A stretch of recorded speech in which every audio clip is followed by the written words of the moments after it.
Muriel Waknin-Melki, bonjour.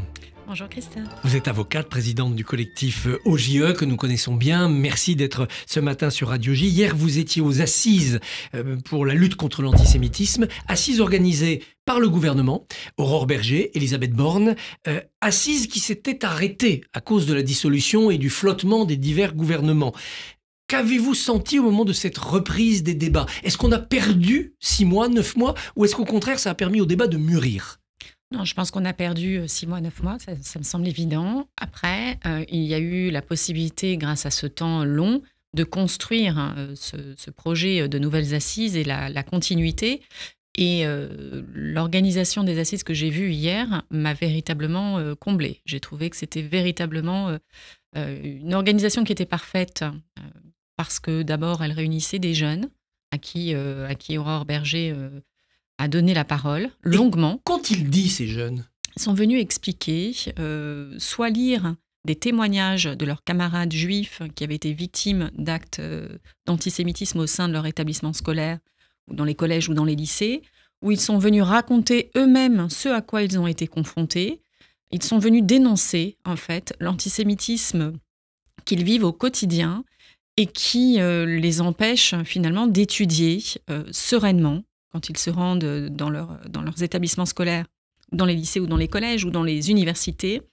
Et puis, l'antisémitisme qui abîme leur vie, en fait, depuis le 7 octobre 2023, qui pulvérise leurs relations avec leurs anciens camarades. Plusieurs ont raconté comment, depuis le 7 octobre 2023, ils ont perdu leurs amis.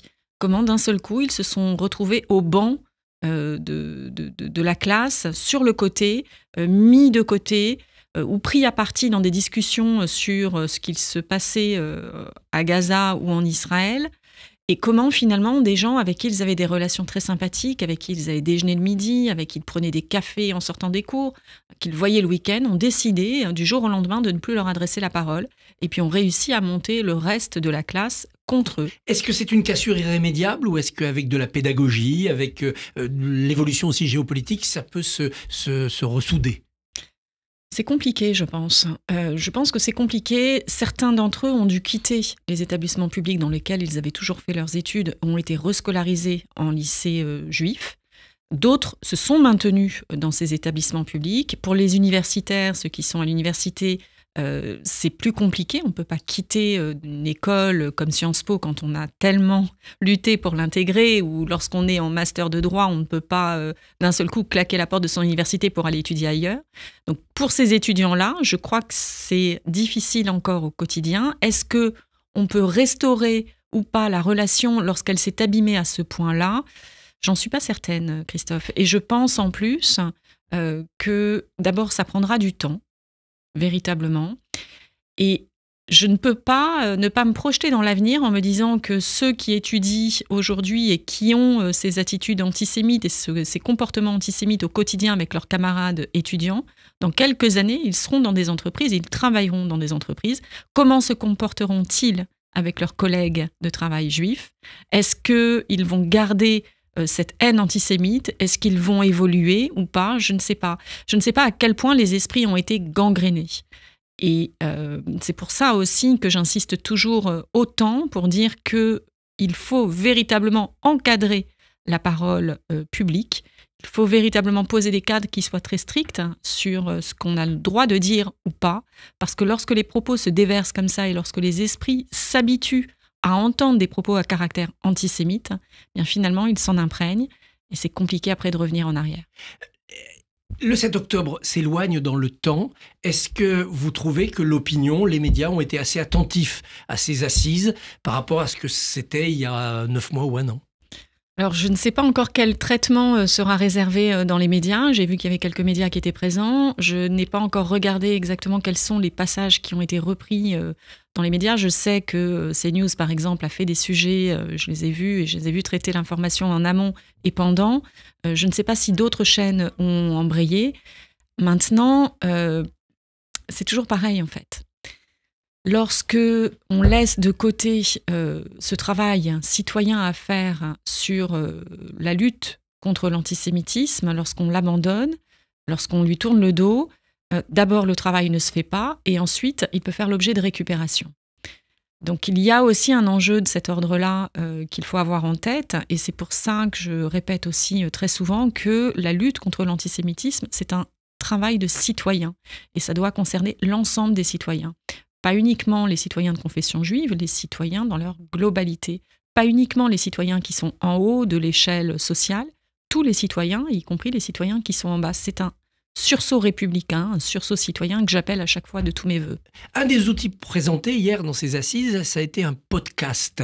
Est-ce que c'est le genre d'outil qui vous semble utile, c'est-à-dire travailler sur des médias pédagogiques, les réseaux sociaux? Est-ce que c'est une bonne manière d'infuser cet esprit que vous voulez mettre? Oui, c'est l'une des bonnes manières, en fait. Je crois qu'on combat l'antisémitisme et on trouvera des solutions pour arriver à endiguer le fléau de l'antisémitisme, le faire disparaître. J'ai malheureusement pas de naïveté par rapport à ça, mais à tout le moins le maintenir sous un certain seuil.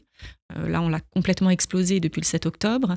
Mais pour le maintenir en dessous d'un certain seuil, il faut multiplier les méthodes et il faut les diversifier. Le podcast à visée pédagogique est une bonne méthode, mais il y en a d'autres et je crois qu'il faut qu'elles soient complémentaires. Elles doivent être diverses et complémentaires. Votre intervention hier était sur la qualification actuelle de l'antisémitisme. Est-ce qu'on définit mal l'antisémitisme en France ? Oui, on le définit mal. Aujourd'hui, la définition de l'antisémitisme telle qu'elle est conçue dans nos textes de loi en France, je pense évidemment principalement au code pénal, ne permet pas d'englober l'antisionisme.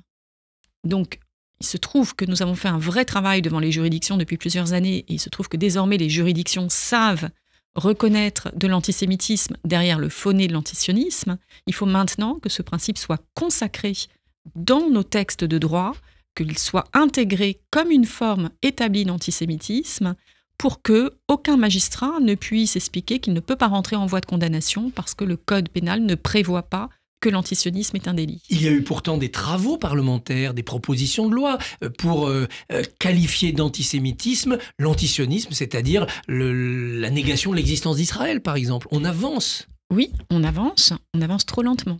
Preuve en est qu'on avance trop lentement.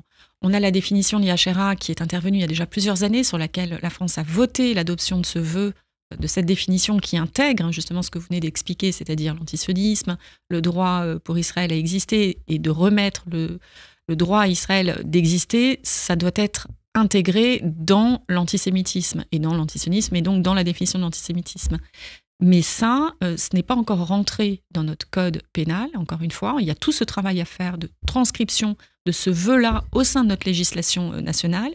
Et puis, je vous le dis aussi de manière très claire et très transparente, ce n'est toujours pas rentré dans la tête de certains procureurs de la République qui considèrent qu'on a le droit de dire en France que Israël ne doit pas exister, que c'est une opinion et non pas un délit. Ça vient de l'opinion de ces magistrats ou ça vient simplement du fait qu'ils n'ont pas encore reçu les textes, les décrets, les ordres pour eux? Non, ça vient de l'opinion de ces magistrats. C'est pas une opinion majoritaire, mais c'est une opinion. Elle est développée dans certains parquets, notamment au parquet de Paris. Certains procureurs ont cette opinion-là, la font savoir lors de leur réquisition, ce qui conduit parfois le parquet de Paris à requérir des relax quand nous considérons que le parquet doit être à notre côté, parce qu'on doit être très fort et très unis dans ce combat contre l'antisémitisme. Cette transcription, pour que ça arrive dans le code pénal, et puis ces directives de politique pénale générale, c'est la responsabilité du garde des Sceaux?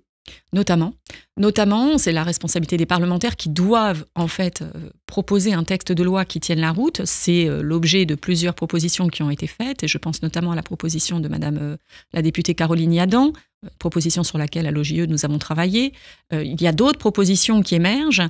Nous avons comme objectif effectivement d'intégrer l'antisionisme dans la définition de l'antisémitisme. Ça, c'est un premier volet qui est très important.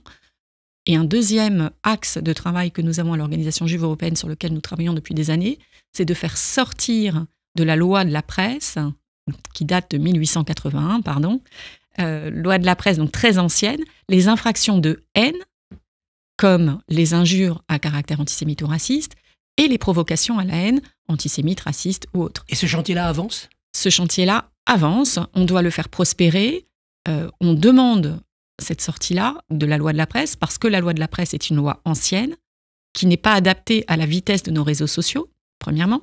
Deuxièmement, quand vous êtes renvoyé devant une juridiction pour provocation à la haine, selon la loi de la presse, vous avez entre 18 mois et 24 mois pour être jugé. ce qui est très long. Peut-être parfois 3 ou 4 audiences relais, donc vous mobilisez un tribunal très longtemps aussi pour cela.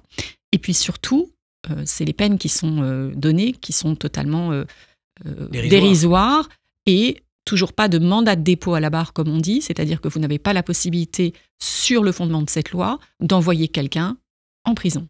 Où en sont les plaintes déposées après le 7 octobre contre tous ceux qui ont soutenu les actes terroristes du Hamas, notamment les plaintes qui ont amené des responsables de la France insoumise à être convoqués pour apologie du terrorisme? Alors là-dessus, en fait, il y a 2 parties. La partie des plaintes générales, c'est-à-dire la partie qui concerne l'apologie du terrorisme, qui peut être commise par le tout un chacun.